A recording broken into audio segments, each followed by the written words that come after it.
Oh, a microphony. And a phony at the mic. Quiet, numbskulls, I'm broadcasting. The Doctor of Discernment is now online. You know, much like my show, in that it's a local reaction to things that are happening on a federal level. Dispensing a daily dose of common sense. No prescription required. Wow, do I have a boatload of stuff for you, from the crazy to the absurd. Let's start getting into it because, I mean, it is bizarro world out there. And I say, if it's obvious to me, should be obvious to everybody. Oh, wow. Who could have seen this coming? This is the Fourth Hour with Greg Belfrage. Hold on to your butts.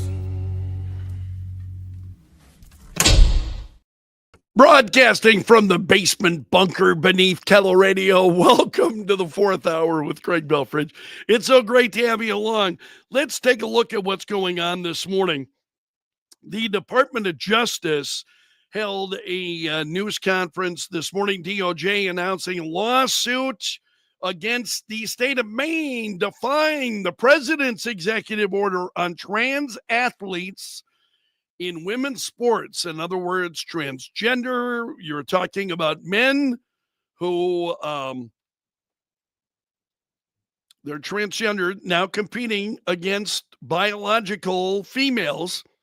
And so the U.S. Justice Department this morning, this happened as I was on the air this morning, they announced a lawsuit against the state of Maine because they are in continued defiance of the president's executive order to keep biological males out of girls' and women's sports. So Pam Bondi announced a lawsuit at a news conference this morning, and there's a lot of back and forth here. She said the Department of Justice will not sit by when women are discriminated against in sports. Oh, fuck. I should have turned that volume down to begin with. She said, we want to get states to comply with us. So Bondi said they were seeking an injunction and have titles returned to the girls who rightfully won competitions in which trans athletes participated in. I think this is the first time I've heard that, talking about returning titles to the girls who actually would have won them had men not been participating. It's been a big issue, and I agree with, who is it? This was, okay, Turner is the last name. I'm trying to search for the first name. Saying it's sad that this has to be a political issue. Hard to disagree with that. I think this was a missed opportunity by the Democrats to garner support among the vast majority of the United States. This is one of those issues where, I mean, seriously, that Democrats have really missed the boat, I think, on this issue and really don't understand how this is resonating with people on Main Street. So that is a big story this morning. And let's go back to Fox because take a look at this. The town hall tussle. This is a Marjorie Taylor Greene right here. This guy being dragged out. What is it about people who go into town halls? And we talked about this on the air. Why do people go into town halls and then wind up having to be tasered by police and, being escorted and hustled out? Don't want to go. They're there to, seriously, with these folks, they think they're at a comedy show or something. It's just like, you're not part of what's going on. And Marjorie Taylor Greene made that pretty clear to, so again, people tell law enforcement F off, tasers going off could be heard. Different videos from the event show a handful of protesters being escorted out. You can see it right there. Pause that for a second. Kayla. Turn that volume down a little bit. Rewind that.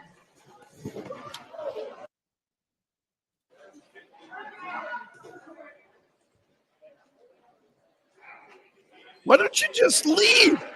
This is what I find so amazing. Why don't you just leave?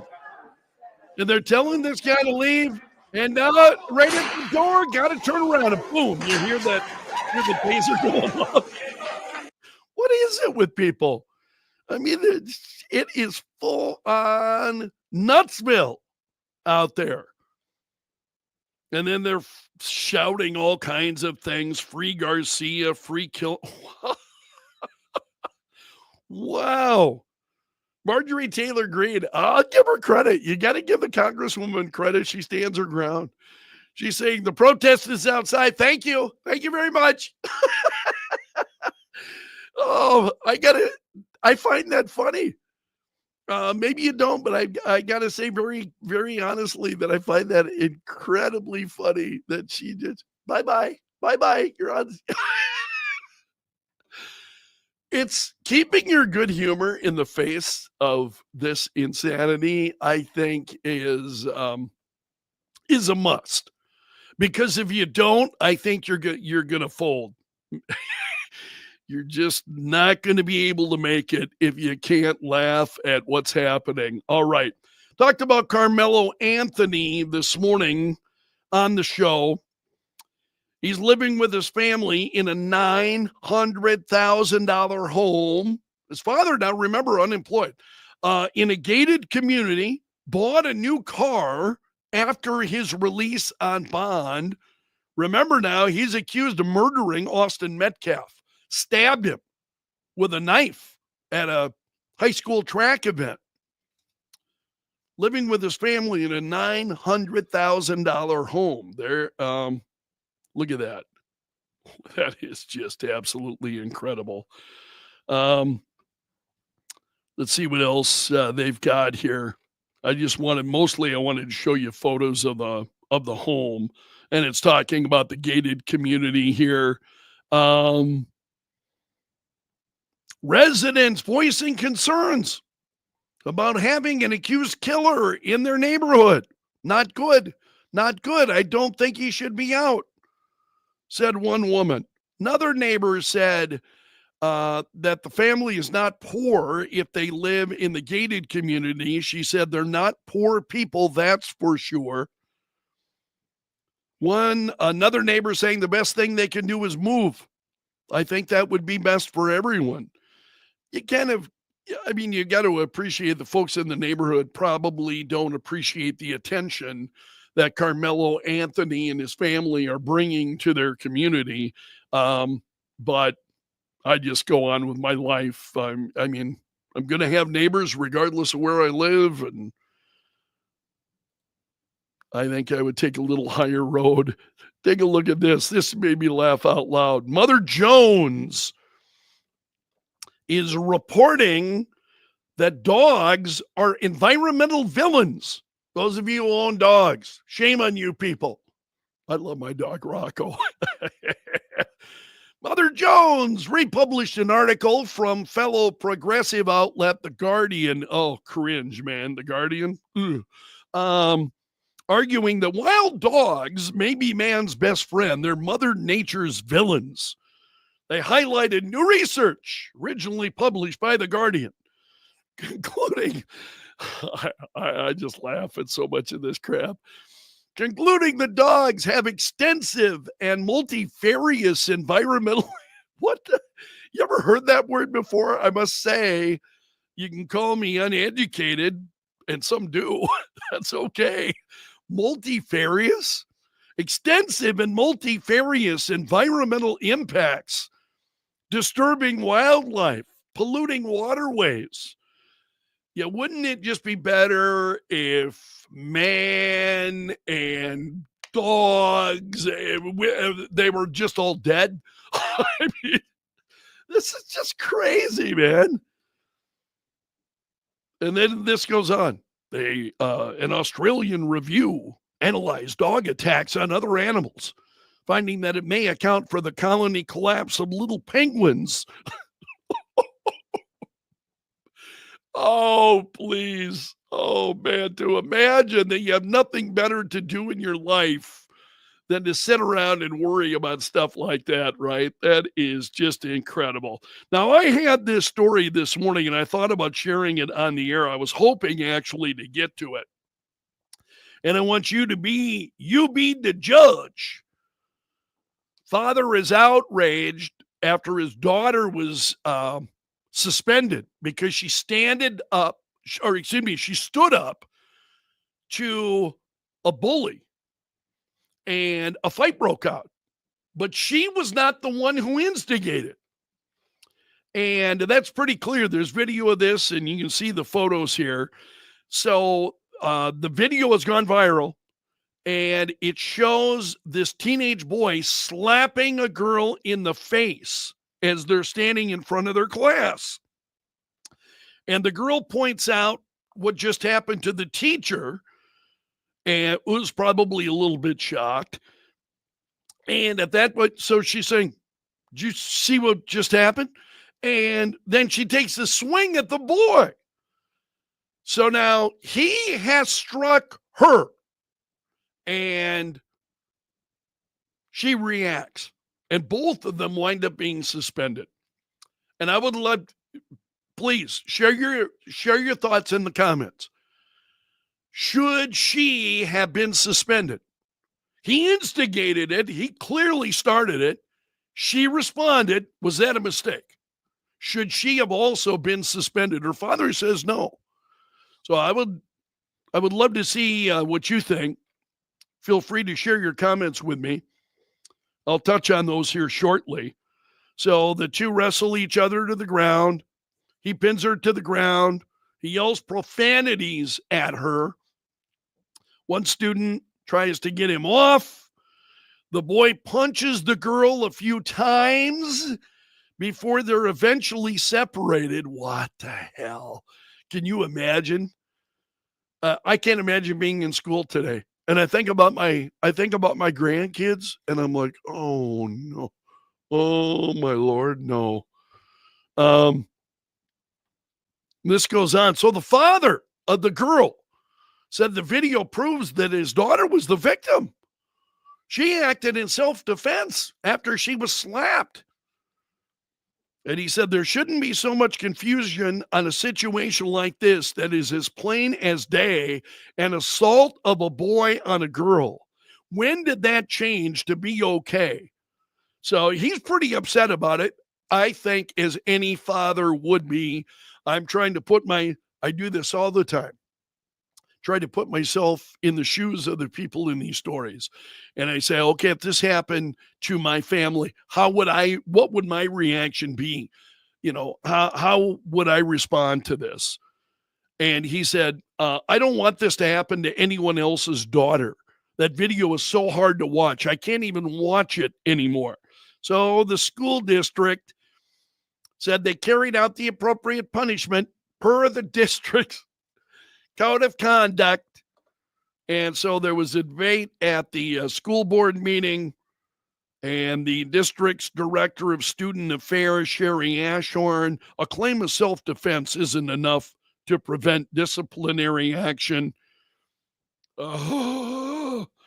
This is where, seriously, when does common sense prevail? I mean, okay, maybe immediate, if there is an immediate kind of, you suspend the students and then it goes on, the father's bringing it out and the video comes out. Can you not? I understand about policies. He clearly had not only instigated it, continued it. He continued the abuse. This boy did. What, you're not allowed to defend yourself in a public school if that happens?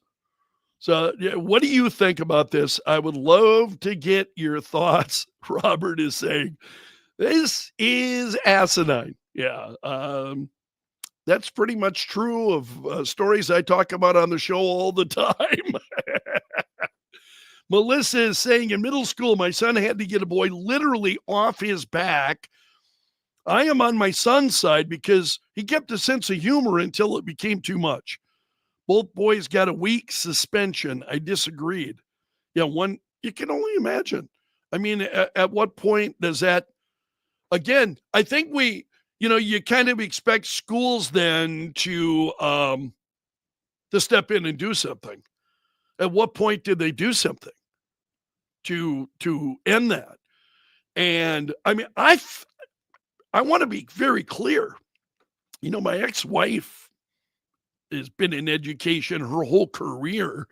And so, you know, I saw a lot of these things through her. And you got to feel with these folks. I mean, it's incredibly difficult. I can't imagine being in a classroom where those kinds of things are going on. And it's just, I talk about this all the time, the breakdown of our culture, our society, our norms, they're all being broken down. And we see it up close each and every day. I kind of agree with Steve. You never hit a girl. I know what I would have used darker language, I think, there than you did, Steve. Thank you. Edgy, my dad told me, don't start fights, but if someone starts a fight with you, you finish it. And I'll support you for defending yourself. What would your dad have said, though, if it was a girl? Yeah. And you slapped a girl in front of the whole classroom, what would your father have said? Probably would have kicked your ass. I know mine would have. Mine would not have been happy at all. Melissa knows my ex-wife. And she said, probably knows that when dealing with aggressors, you have to restrain them. Both parties are hurt. Melissa, boy, again, I really appreciate teachers. That's a very tough profession, I think. Steve's saying, if I started a fight with a girl, I'd lose that one too. Steve, that's my story, man. Justin's making an interesting point here. Girls can be really nasty these days, while many guys are a bit wimpier. Yeah, I think boys have been feminized. The culture is feminized boys. So I really appreciate your comments. And if you're watching this after the fact, again, feel free to share your comments. I enjoy reading them and hearing from all of you. A few other stories I want to share here. We're running close to time here. We're about to hit the 20-minute mark, but I've got to share this. Definitely have to share this. Did you see the director of Home Alone 2 wants Donald Trump's cameo cut from Home Alone 2? This is Chris Columbus, and Breitbart's got the piece here. John Nolte saying director Chris Columbus obviously desperate for attention and a job. Why else would he go full Orwell and disgrace himself by calling for Donald Trump's cameo in Home Alone 2 to be memory hold? So apparently he's very upset. He said Trump's cameo has become a curse. It's become this thing, and I wish it was not there. He said, but it's there. It's become an albatross for me. I love it. I love it. I absolutely love it. You know what? I am so now motivated to want to go watch Home Alone 2, and I'm never motivated to watch the Home Alone movies. Go watch Home Alone 2 just to see the Donald Trump cameo because it's iconic, right? It's absolutely iconic. And he said, I can't cut it. If I cut it, I'd probably be sent out of the country. These people are nuts, man. This is just crazy talk. I'll be considered sort of not fit to live in the United States, so I'll have to go back to Italy or something. So he said he never expected to keep the cameo. Donald Trump insisted on it because he wanted to shoot in Trump's hotel, right? Trump owned the hotel at the time. And what he says is that Trump said that if you're going to shoot here, I want to be in the film, which is a total Trump move. I can totally see Donald Trump doing that. Not being critical of that. It's his property, right? So it's his property, and he's saying, okay, if you're going to shoot here, I want to be in the film. And that's how Donald Trump got the cameo. And so he's saying, otherwise, you know, he wishes he could cut it out of the movie. And I'm like, man, it's like, here we go again. And it's back on the crazy train. I just get, you know, seriously, I feel like I've been on the tilt-a-whirl, anymore. You get in the news and it's just like spinning you around and around and around. And man, you never know where you're gonna stop, right? Okay, that's it. That's a wrap from the bunker for today. You've made it to the end of the video, and I want to thank you for that. You are part of my gallery of champions. A big, big thank you for being here. Hit that like button if you would before you leave, and I'll see you again tomorrow. That's a wrap. I'm underground and gone.